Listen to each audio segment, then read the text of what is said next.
Hi, everyone. Welcome to the Change Within. This is a re-interview. So Gerard has already interviewed me, as you can check out on his YouTube channel. Now it's my turn to interview him. So here we go.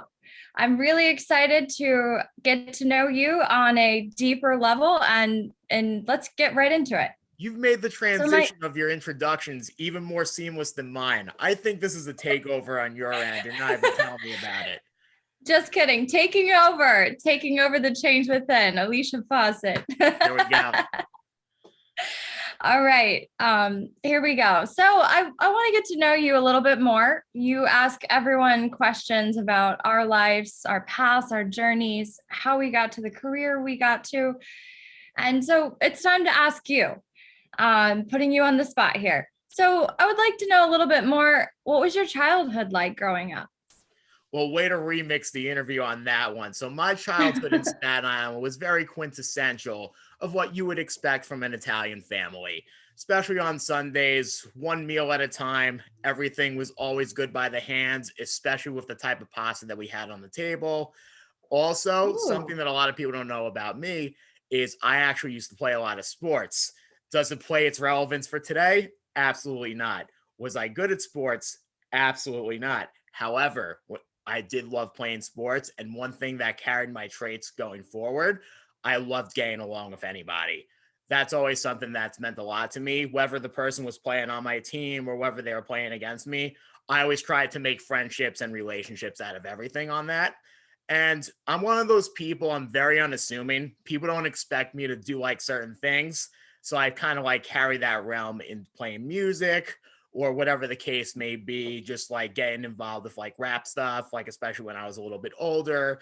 So from there, I just wanted to ensure that I'm trying as many things as I can. And if I fail, that's fine. And if I do great, that's even better. And what are your favorite sports? And obviously, I'm going to ask you if you can rap. So, Ooh, two questions interesting. there. All right. I'll think of something right now. All right. The most pragmatic will die, hazmats in the sky. The coffins you so often, we have that in disguise. Until your last breath, all asthmatics at five. Stock up. Every minute the NASDAQ will just rise. You live to compare digits. Ironically, these animals won't bear witness, hunting each other down, no Oh, fair business. woo! Yes. Ucelli in the house. I love Oh it. boy. That I was love it. miraculous that I just remembered that. I am in a state of shock right now that you can just whip that out. So we did not prepare this rap, by the way. So No. just for everyone to know. That's awesome. That's awesome. Now, what about your sports? What are your favorite sports growing up? Everything for me, whether it was playing or actually watching the games, basketball. I just loved Basketball. like the momentum of the sport. It would just carry forth, just going like from one side to the other, especially watching games like before the pandemic. It was just like the adrenaline rush of seeing things just go so quickly. It's given me Hmm, like the engagement of interest. that's interesting. Something you can take with you, that momentum into your life, back into your life. This See, like I life used is to a play basketball. baseball the most. I would definitely play that more than anything, but I found it to be the most boring. Oh, okay. Gotcha. I do enjoy a good basketball game. All What's your right. favorite? My So, next. oh, now I'm gonna remix Oh, it oh, again. oh, What's are your you favorite? re-interviewing me now? Bring So, it what's your back. favorite stadium? Well, I grew up in Colorado, so definitely the Pepsi Center. Go Nuggets. Let's go. Um, Let's go. yeah, let's go. I was a professional dancer at the Pepsi Stadium for lacrosse. However, a lot of my friends were also dancers for Nuggets, so I love the Nuggets. That's my team right there.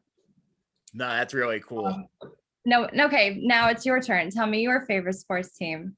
Okay, favorite sports team. So, just baseball, football alone. Giants and Yankees. Like for us, that's the quintessential for my family. My dad is the token Yeah. exception to that rule. And let me tell you, he is always going back and forth with about 80% of my family on any type of gatherings that go on. Oh boy, must be some heated Super Bowl parties. Depending on the year. True. All right, my next question, and this one's a little bit more serious. That was a fun one. How did you get into podcasting? What led you to decide to start the Change Within and meet all these incredible people? What was that seed of inspiration or spark that initially made you decide to do this?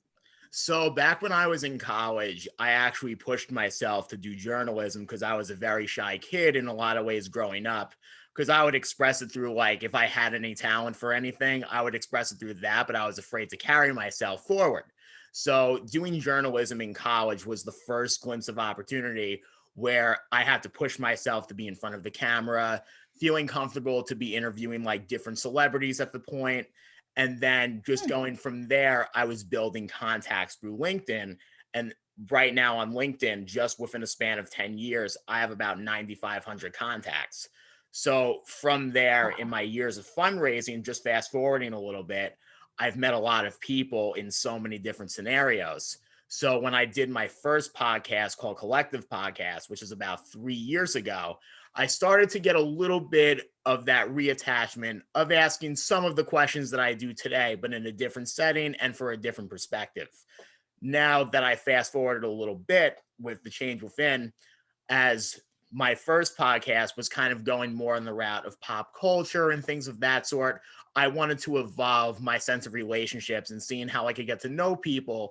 Because the one thing is, it is kind of a shame that you can know people for about like over 10 years or whatever the case may be.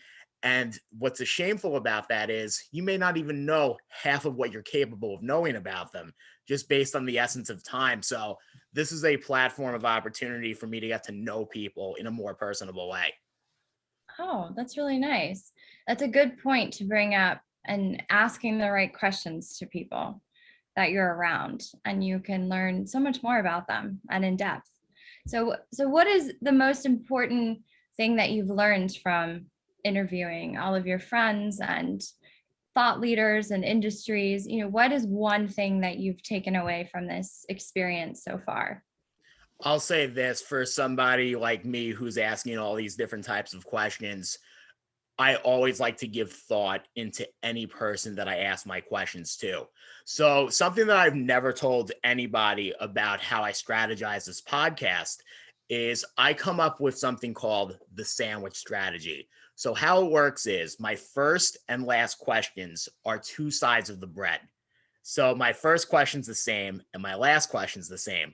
So, every question in between is pretty much its own sandwich reflected on the person. Ooh, is there a gluten-free version of the sandwich? Well, my business partner is gluten free as well, so that's always going to be a Oh, thought of consent. So, nonetheless, as of today, yes. yes. All right. Sign me up. Okay. Here's another interesting question, and more so of your character. So, do you consider yourself to be an unassuming person? Yes, I would say so because I've definitely become from the introvert to an extrovert now. And I Hmm. do have some qualities of an introvert. However, I feel like if I know my settings and just how I just think all the time, I kind of know what to do in situations that may be uncomfortable just because of like past experiences and stuff like that.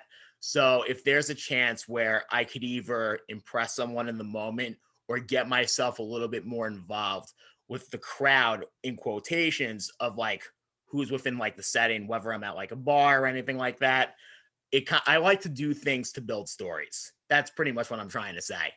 Gotcha. Okay. So you can kind of morph as a chameleon wherever you are and whatever group you're in, It's the Virgo and adapt mentality. that way. We're chameleons now. Here, I have some Cheetos on my shirt, so Oh my God. yeah, That's pretty cool. I'm trying to get into my inner animal here. All right, Um, so this is foreshadowing your traveling plans when the pandemic's over. That's what you're trying to tell me. Yeah. don't tell anyone. Don't tell anyone. All right, now here is a more philosophical question. So we talk about change. What is change? How do we move forward with change? What are some habits and success stories of change that have led you to this moment. So what is your theory of change, and what are some pieces of advice you can offer all of us in order to change better? Change is a reflection process, step by step, whether they're accomplishments or mistakes. I want to keep the answer as simple as that, but just to expand a little bit more, I think it's important to really think to yourself on things that have happened in your life and evaluate what you could have done better and why you're proud of those moments. Because then, let's say when you play middle ground, then on the things that you didn't do as well versus the things that you're proud of, you're able to take the best of both worlds and make it even better the next time. Because one of my biggest like pet peeves when people talk about this type of stuff, I hate when people say that like they're their own worst critics. That's always kind of irked me because people need to have more confidence in themselves.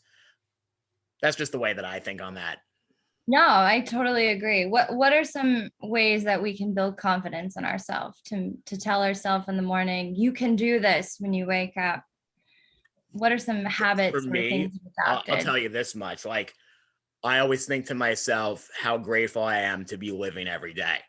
You know, there's so many people in this world who have comorbidities, who have health issues that will always mentally bring them back or will keep them stagnant within how they're trying to grow themselves. So, on that privilege alone, if I have my health pretty much within its line, why not take advantage of what the world has to offer me? Good point. A good point. And especially during these times, we should all be grateful for breathing and living right now. I'll say this too, like just for me doing this podcast, I couldn't imagine myself doing this a year ago.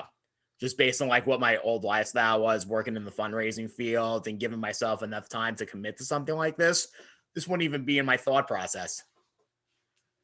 Exactly. There's all these new opportunities. We're taking a bad situation and making it an opportunity for us, right? I think that's what you did with this podcast, which is so wonderful. And not only are you sharing your experience with yourself, you're sharing the experiences of all of us. And that's so important for us to take everyone's knowledge and improve our lives in this way, change. And just by the way, like when I reach out to certain people and how I get the podcast going, I like to reach out to people who I don't frequently talk to as much. You being a Mm, great example of this, because inevitably we both know that we really haven't spoken to each other that much within the that's past, like true. at Ivy and stuff like that. So I'm That's true. We like, moved to different cities. yeah, to different cities, different aspects of industries that we work in. Like our lines weren't really crossed with each other at a certain point. So I'm like, how can I stay in touch with people and then also try to learn more about them? So those are two big questions that I ask. That's why for me, I've only had very few friends sparingly on like my platform because I kind of want to have the Mm. ratio of people that I don't know as well or people I've never met to see how I could get to know them better.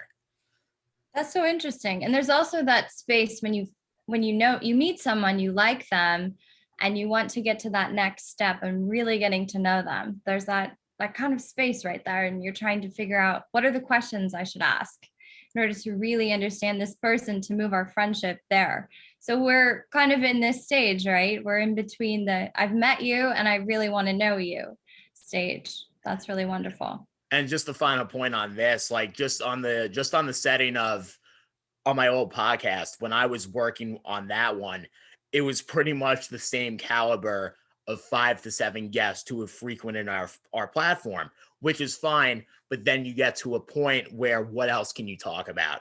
That's why when I have the first and last questions, I could ask the same thing and they never get boring because it's very subjective based on the guest. That's true. That's very true. Everyone has their own answer and experience in life. Now, here's another question. Have you faced any challenges creating this podcast? Like, have people said, no way, I don't want to do this? Or has there been, some sort of, we talk about success a lot, but what about failure, right? That's a part of our life too. And do you have any thoughts on that? Sure. So the sense of ghosting or cordial rejections have been an inevitability of me doing this podcast. something that of course I knew how to roll with the punches with, because one, I've been doing casting on different settings for quite a number of years. So I kind of knew what to expect on the rejection point. This was the first thing that I've done on my own where from inception, I believed in it from day one. And that's hard for me to say with a lot of things that I've done with my life, whether it's career oriented and just building confidence inevitably. But this was like the first thing where I was kind of just like, yeah, I could see this working. I could see this working with people. I don't see why people would be resistant towards it. That's great. And where do you see yourself going with this podcast in the future? Do you have plans to expand or bring on more guests, or maybe on that one? Maybe an Oxford roundtable discussion at some point, right? It's good that you spoke to that template, because what I'm trying to do within 2 years or less, I want this to be panels and conferences. I want to have like events in happy hour settings, maybe within 6 months to a year from now, based on how the pandemic rolls out. If things work out to that advantage, I would love to throw events, even in a similar setting. And I'll just be transparent, because if it wasn't for Ivy, we wouldn't be here today. How That's true. Ivy doing it with like their members, that was a big token sense of inspiration. It's a wonderful idea, and it really brought a bunch of us together from different industries, getting new conversations going, because a lot of the time we're only around the people in our field. It's hard to break out and get into those groups. Because especially in bigger cities, the individualism is to everyone's own like point of interest. So from there, it's kind of like, how much more can you really do aside from what you've been doing in your career? Exactly. Now, my last question I have for you is, if somebody was struggling with change, what is a one sentence piece of advice you would give them, or an answer here for everything that you've learned from all of these interviews? The minute you're truly fed up with everything that you have going on in your life, change will come. I like that. I'm going to take that with me tonight. Thank you. It is one of those things where when people go to me about their struggles or vice versa, that is a common point. If you're at a breaking point in your life where just things are not going right, you have to be fed up to a certain extent before things get better. You're on that tipping point. You're getting ready to go over the edge. It's time to reevaluate the life, figure it out. Wonderful. Well, thank you so much. I really enjoyed this re-interview, especially with the rap. That was my favorite part. I'm looking forward to hearing you bust out more random raps from high school, college. That's my favorite thing ever. So it's great to hear from your side of the story. And I'm really excited for this podcast and to see the future of where you're going next. So getting ready for change, looking forward to it. Thank us for having each other. Yes, and that too. I'm really excited for our relationship to grow as well. Absolutely. All right. Thank you so much for everything. And I appreciate the remix. And for those who don't know The Change Within, check us out. Anchor, Instagram, Facebook, and YouTube. Drop mic. There we go. Awesome. All right. Have a good night. Bye, you too. Bye-bye.